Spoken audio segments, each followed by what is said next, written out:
ಒಂದು ಕಡೆ ರಾಜ್ಯ ಕಾಂಗ್ರೆಸ್ನಲ್ಲಿ ಡಿ.ಸಿ.ಎಂ ಡಿ.ಕೆ. ಶಿವಕುಮಾರ್ ದೆಹಲಿಗೆ ಹೋಗಿ ಬಂದರು. ಸ್ವಲ್ಪ ರಾಜಕೀಯ ಎಲ್ಲ ಗರಿಗೆದರಿದೆ.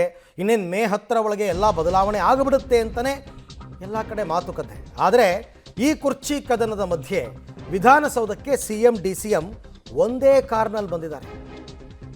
ಅಂದರೆ ನಾವು ಒಟ್ಟಿಗಿದ್ದೀವಿ ಅಂತ ತೋರಿಸ್ಕೊಳ್ಳೋದಕ್ಕೆ ಹೈಕಮಾಂಡ್ ಹೇಳ್ದಂಗೆ ಕೇಳ್ತೀವಿ.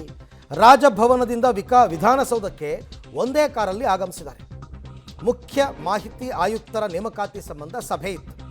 ಸಿಎಂ ಕಚೇರಿಯಲ್ಲಿ ಇಬ್ಬರ ಮಾತುಕತೆ ನಡೆದಿದೆ. ಅಚ್ಚರಿ ಮೂಡಿಸಿದೆ ಸಿಎಂ ಡಿ.ಸಿ.ಎಂ ನಡೆ. ಹಂಗಂತ ಅವರೇನು ಕಿತ್ತಾಡ್ಕೊಂಡಿಲ್ಲ.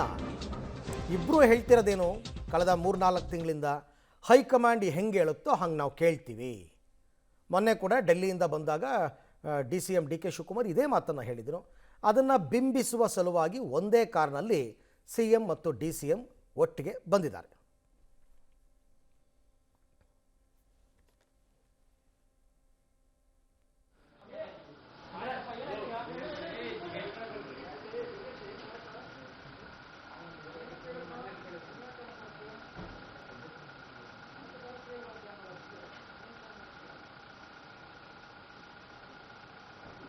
ಡಿ.ಸಿ.ಎಂ ಇಬ್ಬರು ಒಂದೇ ಕಾರಲ್ಲಿ ಬಂದಿರೋದು. ಇವರು ರಾಜಭವನಕ್ಕೆ ಹೋಗಿದ್ದರು. ರಾಜಭವನದಿಂದ ವಿಧಾನಸೌಧಕ್ಕೆ ಒಟ್ಟಿಗೆ ಬಂದಿದ್ದಾರೆ. ಮುಖ್ಯ ಮಾಹಿತಿ ಆಯುಕ್ತರ ನೇಮಕಾತಿ ವಿಚಾರಕ್ಕೆ ಸಂಬಂಧಪಟ್ಟಂತೆ ಒಂದು ಸಭೆ ಇದೆ ವಿಧಾನಸೌಧದಲ್ಲಿ.